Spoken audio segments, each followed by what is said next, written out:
दोस्तों, मैं हूं doctor Mahesh Kumar. I am spine orthopaedic surgeon. आज मैं आपसे बात करने जा रहा हूं एक बेहद ही इम्पॉर्टेंट सब्जेक्ट पे, स्पाइन के बारे में, और वो है स्पाइनल डिस्क की समस्या। स्पाइनल डिस्क हर्निएशन, जिसके कारण कई बार पेशेंट को तकलीफ होती है। सयाटिका कॉमन टर्म है, लोगों को पता है सयाटिका हो गया है, या गर्दन में अगर डिस्क निकल गई तो इससे कारण होता है हाथों में झिनझिनी, हाथों में दर्द, नंबनेस और ताकत कम हो जाना। तो जब भी ऐसी समस्या होती है काफ़ी घबरा जाते हैं लोग, और डॉक्टर के पास अगर जाते हैं, खासकर जब न्यूरोफिजिशियन या neuro related doctor, neuro surgeon या स्पाइन सर्जन, तो कई बार सर्जरी की सलाह दी जाती है। तो यहाँ आपको बेहद जानना जरूरी है कि स्पाइनल डिस्क में प्रॉब्लम अगर हुआ है तो इसका इलाज क्या होना चाहिए, क्या सर्जरी होनी चाहिए, और सर्जरी अगर होनी चाहिए तो कब होनी चाहिए। तो सबसे पहले दोस्तों हम जानेंगे स्पाइनल डिस्क की समस्या होती क्यों है।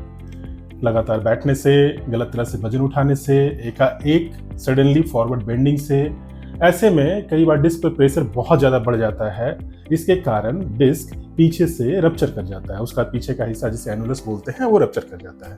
रप्चर करने के बाद जो सेंटर में न्यूक्लियस होता है, न्यूक्लियस पल्पोसस, दैट हर्निएट्स, और इफ एनुलस ब्रीचेज मतलब कंप्लीट टेयर हो गया तो वो फटकर बाहर आ जाता है, जिसे बोलते हैं डिस्क एक्सट्रूजन। मतलब डिस्क फटकर बाहर आ गया, कैनाल में आ गया, स्पाइनल कॉर्ड को या सैक को या नर्व रूट को दबा दिया। दबाने के बाद वहाँ पे सूजन होती है। इसके कारण दो प्रॉब्लम होता है, बेहद दर्द, असहनीय दर्द, जिसको सयाटिका बोलते हैं, कि बहुत ज़्यादा दर्द हो रहा है, पैरों में कनकनाहट हो रही है, झंझनाहट हो रही है, और नंबनेस फील हो रहा है, पता नहीं चल रहा है, सुनापन लग रहा है। उसी तरह से जब गर्दन में डिस्क निकल जाता है, गर्दन का डिस्क फट के निकल गया तो स्पाइनल कॉर्ड दब जाता है। ये गंभीर समस्या होती है। स्पाइनल कॉर्ड दबने से शरीर में कमजोरी आने लगती है, झंझनापन रहता है, गर्दन मोड़ने पे पूरे शरीर में झंझनाहट होती है, लर्माइट साइन बोलते हैं इसको। या फिर नर्व रूट अगर दर्द रहा है तो हाथों में दर्द होगा, झिनझिनी होगी, उंगलियों में झंझनाहट, ग्लास नहीं पकड़ पा रहे हैं, हाथों में कमजोरी। तो ये डिस्क फटने के कारण जो सूजन होती है और कंप्रेशन होता है, दोनों ही वजह होती है जिसके कारण नर्व में या स्पाइनल कॉर्ड में परेशानी होती है। डायग्नोसिस यूजुअली एमआरआई से होता है। एमआरआई जब कराते हैं, आजकल एमआरआई काफ़ी कॉमन हो गया है, एमआरआई में दिख जाता है कि आखिरकार किस लेवल पे डिस्क फटा है। 23 डिस्क होता है स्पाइन में, तो किस लेवल पे डिस्क फटा है, कंप्रेशन किधर है, सेंटर में है, राइट में है, शोल्डर में है, डिपेंडिंग अपॉन दैट ट्रीटमेंट आपको एडवाइस किया जाता है। बट अब यहाँ समस्या आती है सर्जरी की।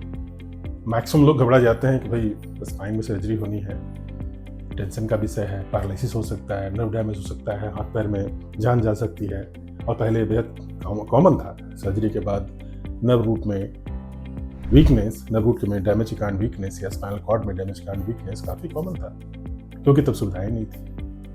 अभी सुविधाएं तो बहुत हो गई हैं, बट फिर भी ये जानना बेहद जरूरी है, क्या सर्जरी होनी चाहिए, सर्जरी करनी है। तो सर्जरी तभी जरूरत पड़ती है स्पाइन डिस्क हर्निएशन में या एक्सट्रूजन में, जब पैर या हाथ में कमजोरी हो रखी है, कमजोरी बढ़ता जा रहा है, असहनीय दर्द है और दर्द घट नहीं रहा है, even after conservative treatment over a period of 2 month to 3 month. जब 3 महीने भी कंजर्वेटिव ट्रीटमेंट के बाद में भी दर्द नहीं घट रहा है, दर्द बढ़ता ही जा रहा है, या शरीर में टेढ़ापन हो रहा है, गर्दन टेढ़ा हो रहा है या बैक टेढ़ा हो रहा है, तब ये सिचुएशन बनता है जब आपको सर्जरी की जरूरत होती है। लेकिन ऐसी सिचुएशन बनता कितना है, मैक्सिमम 2 से 5%। मतलब रेस्ट 95% केसेस में सर्जरी की जरूरत है ही नहीं, उसको कंजर्वेटिवली मैनेज किया जाता है। कंजर्वेटिव ट्रीटमेंट में कुछ मेडिसिन है, थोड़ा रेस्ट, लाइफस्टाइल मॉडिफिकेशन, जैसे तन के चलना है, तन के बैठना है, कम बैठना है, झुकना नहीं है, झुक के वजन उठाना नहीं है, कुछ चीजें जो आपको 2 से 3 महीने या हो सकता है 6 महीने तक आपको ये सावधानी बरतनी होती है। कुछ दवाइयाँ दी जाती है जो नर्व पेन को घटाता है, सूजन घटाता है, प्रिगाबलिन, गाबापिन, गाबापेंटिन, ये सब मेडिसिन आपको दिया जाता है। साथ में कुछ दिनों के लिए स्टेरॉइड भी दिया जाता है। एक ट्रीटमेंट है दोस्तों जो अभी कॉमनली हम लोग भी प्रैक्टिस करते हैं काफी सारे पेशेंट में, और हमने ये देखा है कि मैक्सिमम डिस्क की समस्या, जिसमें डिस्क फट के बाहर आ जाता है और नर्व को कंप्रेस भी करता है, वहां तक भी एक्सटेंडेड कंजर्वेटिव ट्रीटमेंट से ठीक हो जाता है। अब ये एक्सटेंडेड कंजर्वेटिव ट्रीटमेंट क्या है डिस्क हर्निएशन के लिए, वो 2D या 3D मशीन की मदद से हम लोकलाइज करते हैं कहाँ पे डिस्क, एमआरआई से कोलैबोरेट करके ये देखते हैं कि डिस्क कहाँ फटा है, किस नर्व को कंप्रेस कर रहा है, कहाँ पे कंप्रेशन मैक्सिमम ज़्यादा है, उसे देखते हुए वहाँ पे स्ट्राइड एंड लोकल एनेस्थेटिक का कॉकटेल ट्रामासिलोन यूजुअली उसे डाला जाता है इमेज इंटेंसिफायर के कंट्रोल में। और इसका फायदा यूं होता है कि दर्द तो आराम हो ही जाता है, उससे सूजन भी वहां घट जाता है, जिससे कारण जो टेम्पररी वीकनेस होता है वो भी सॉल्व हो जाता है। तो यहां तक हमने देखा है कि 100 में 1 या 2 केस जहां पे डिस्क फ्रैगमेंट बहुत बड़ा है, कंप्रेशन बहुत ज्यादा है, वीकनेस है, तभी ऑपरेशन की जरूरत पड़ती है। तो जहां पहले 5 से 10% केसेस में लगता था ऑपरेशन करना पड़ता था या जरूरत थी, आज ये एक्सटेंडेड कंजर्वेटिव ट्रीटमेंट से आप मैक्सिमम डिस्क की समस्या को ठीक कर सकते हैं बिना ऑपरेशन के। अब सवाल आ जाता है कि ऑपरेशन अगर जैसे 1% केसेस में जहाँ पे कॉर्डा इक्विनस सिंड्रोम, जैसे पेशाब पैखाना बंद हो गया, पैर में कमजोरी हो गई, बहुत सीनियर दर्द है, ठीक हो नहीं रहा है, ऐसे केसेस में जब ऑपरेशन करना ही पड़ेगा तो ऐसे में कौन सा ऑपरेशन कराएं? मैक्सिमम केसेस में दोस्तों जहाँ पे डिस्क कंप्लीटली बाहर आ गया है, बेहतर होता है कि टिलिफ किया जाए। टिलिफ ये होता है कि डिस्क को हटाकर वहाँ पे बोन या केज के साथ बोन ग्राफ्ट डाल के स्क्रू की मदद से उस स्पाइन सेगमेंट को स्टेबलाइज किया जाता है ताकि फ्यूचर में डिस्क रीहर्निएशन का प्रॉब्लम हो ही नहीं। तो अगर सर्जरी करनी पड़े जिसमें भी, तो टिलिफ बेस्ट उपाय होता है, क्योंकि ऐसे डिस्क, छोटे डिस्क या मीडियम साइज डिस्क जिससे कारण समस्या होती है, उसे एक्सटेंडेड कंजर्वेटिव ट्रीटमेंट से ही ठीक किया सकता है। और जब सर्जरी की जरूरत पड़ती है तो ये है टिलिफ। रह गया कि एंडोस्कोपी करना है या माइक्रोस्कोपी करना है या ओपन करना है, इस सर्जिकल एक्सपीरियंस पर डिपेंड करता है सर्जन के। But in large majority of cases hybrid technique, जिसमें कि छोटे से ही चीरे से आप स्क्रू भी लगा सकते हैं, डिस्क को भी हटा सकते हैं और फर्दर फ्यूजन प्रोसेस भी करते हैं, यही बेस्ट ट्रीटमेंट होता है हाइब्रिड टिलिफ। जहां तक एंडोस्कोपिक सर्जरी का सवाल है, तो एंडोस्कोपिक सर्जरी अच्छी चीज है बिकॉज इसमें बड़ा इंसिजन लगता नहीं है, छोटे से इंसिजन से काम हो जाता है।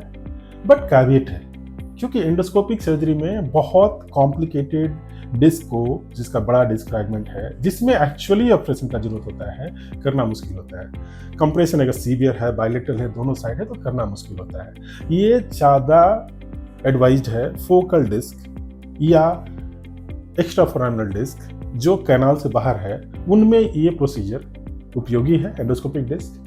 तो कुल मिलाकर जहां भी एंडोस्कोपिक डिस्क किया जा सकता है वहां पे आपका एक्सटेंडेड कंजर्वेटिव ट्रीटमेंट ही काफी है, मतलब एंडोस्कोपिक सर्जरी की जरूरत नहीं होती है। अगर सर्जरी की जरूरत है तो वो है टिलिफ, वो आप एंडोस्कोपी कर सकते हैं, माइक्रोस्कोपी कर सकते हैं या हाइब्रिड टेक्निक से टिलिफ कर दें, यही बेस्ट ट्रीटमेंट होता है स्पाइन डिस्क हर्निएशन का जब सर्जरी करनी है। तो नटसेल में समरी यूं है दोस्तों, स्पाइन डिस्क हर्निएशन चाहे वो गर्दन में हो, मतलब सर्वाइकल स्पाइन में, या लंबर स्पाइन में हो, मतलब कमर में, मतलब आपको सायाटिका है या हाथ का दर्द में, हाथ में झिल्ली दर्द है, दोनों ही केस में मोर देन 95% केसेस को कंजर्वेटिव ट्रीटमेंट या एक्सटेंडेड कंजर्वेटिव ट्रीटमेंट से ही ठीक किया जा सकता है। सर्जरी की जरूरत बहुत बहुत कम केसेस में होती है, और जब होती है तो टिलिफ ही बेस्ट ट्रीटमेंट है, क्योंकि टिलिफ is actual indication of surgery or actual indication of surgery is still. There is no role for microdiscectomy as such or endoscopic discectomy as such because आज के समय में extended conservative treatment से ही उसको ठीक किया सकता है, तो सर्जरी की जरूरत नहीं पड़ती है।